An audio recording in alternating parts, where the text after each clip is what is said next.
So the Fringe is a 1-year-long reentry program designed to help people that have recently been released from prison. It's designed to be a support system to help them rebuild their lives after prison. So the idea is we provide a sustainable job that pays a fair wage, and for that entire year while they're working here, we provide them with whatever support it is that they need. We create a custom reentry plan for each person because every situation is different. Some of them, they don't have their GED, so we'll provide free GED tutoring classes to prepare them for that. For some of them, they have issues with their license and fines. We'll help pay that stuff off, help them get a vehicle. For others that are involved in gangs and different stuff like that, that are coming out of that lifestyle, a lot of them, they have their faces tattooed and things like that, and we'll provide free tattoo removal. So it's designed to be this holistic support system that whatever you need, you don't have to go to 20 different places. A lot of different people coming out of incarceration have been through addiction and recovery, and so we have Fringe Recovery that will be happening here on Thursdays where they can participate in a recovery support group. We have certified drug counselors that are going to be here providing that as well. But it's designed to be this holistic thing to help them. So it's not just a job, but it's an entire support system for them. So whatever it is that their struggles are, their battles are, what are your main barriers to successful reentry? How do we identify those, and how do we together overcome them? For us, this place is not a client-provider relationship. It's kinship. It's family. It's, and I feel like that's why we have such a high success rate. Even before we've opened this place, I've been doing prison and reentry for close to 20 years now, and if they go through the programming inside that we do inside and they connect with us upon being released, we've got close to a 90% success rate. So that's the key is walking with them and not holding them at a distance. Like I said, for us, they're family. These are not people, we're not embarrassed of them, we're not ashamed of them.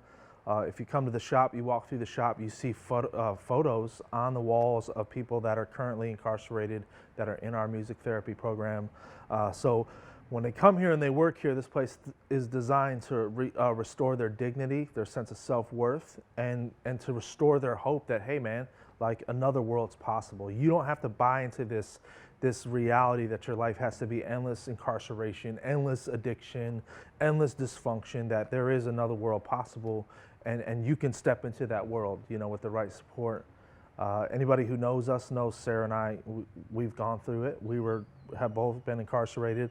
She did 6 years and I did 4.5 years. And so for us, the idea is, hey, we know this works because we were you, And so that's kind of the idea behind the space.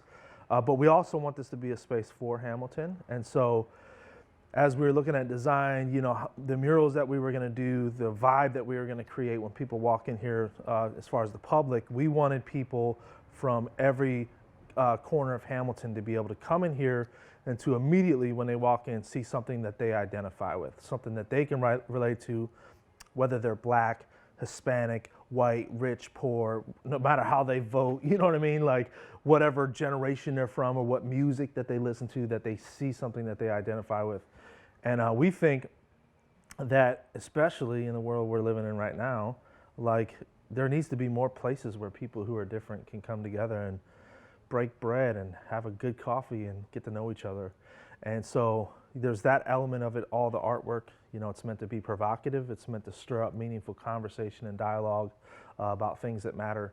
And then finally upstairs, we have a full-on recording studio art space, and it's designed for the most troubled kids in Hamilton.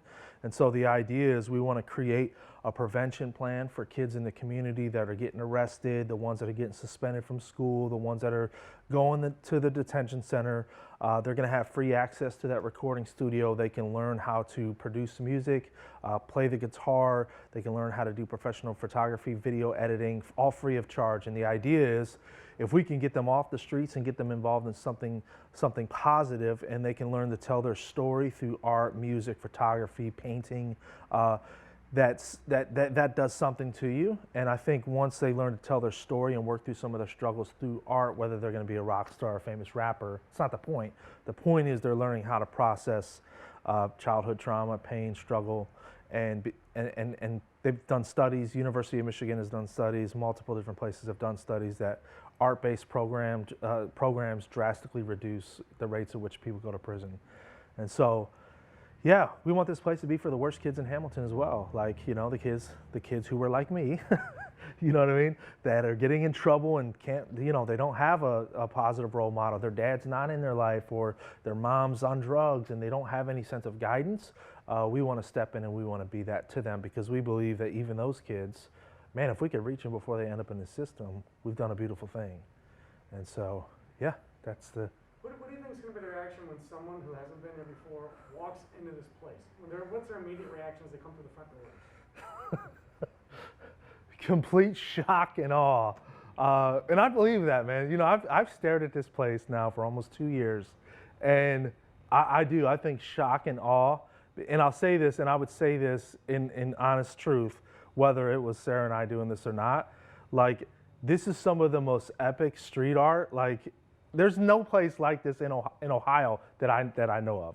And so it's here in Hamilton, Ohio. And so I think yeah, people are going to be amazed. And I despite the artwork, I think the environment, you feel it when you walk in. They're going to feel a sense of welcomeness and a sense of home and a sense of belonging. So yeah, I think awe and just wow, a new great place to hang out. Do you think the public will buy into the mission that you're selling here? I know Sure. the people that you're working with will buy Sure. into it. Do you think the public will be? Do you have to sell them on it? Do you think they get it? I don't think we have to sell them at all. And I think they've already proven, shout out, all of you know who you are. They've already 1,000% bought into it from day one. I can't tell you how emotional it makes Sarah and I to know the support of the public. I mean, I would say 99.5% of the people that we've come across and had any conversation about this place or made any social media post or video, it's been 99% positive. There's been a few silly comments and stuff like that here and there, but I think 100% people 1,000% buy into it, and I don't think we have to convince. And I'll tell you why. The reason I don't think we have to convince people is people know that our current approach to incarceration and crime, it's not working. It's literally not working. From 1975, 74 to 2004, incarceration rates in America increased 700%.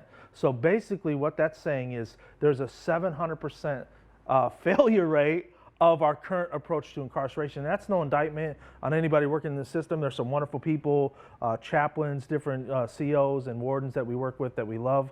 But our current approach, it's not working. And I think a lot of people, we have the highest incarceration rate in the world. Most people either know somebody or know of somebody in their family or their friends or extended friends that has been to prison. And it makes sense. Like, why wouldn't you give somebody a job when they come home? Of course they should have support. It's literally gonna reduce crime in this area. I believe that. I truly believe that. And so it hasn't been hard. I think most of the public, they get it. You know, they get it. Now, there's some people that don't. They'll remain nameless.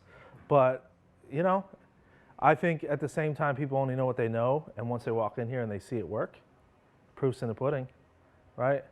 You get 90% people that go through the program that don't go back to prison. It works. You know, the concept is great. The space is amazing. Mm-hmm. I love what you're doing for the people. Are you nervous to run a coffee shop? Because you know, through all of this, everybody talks about these other things.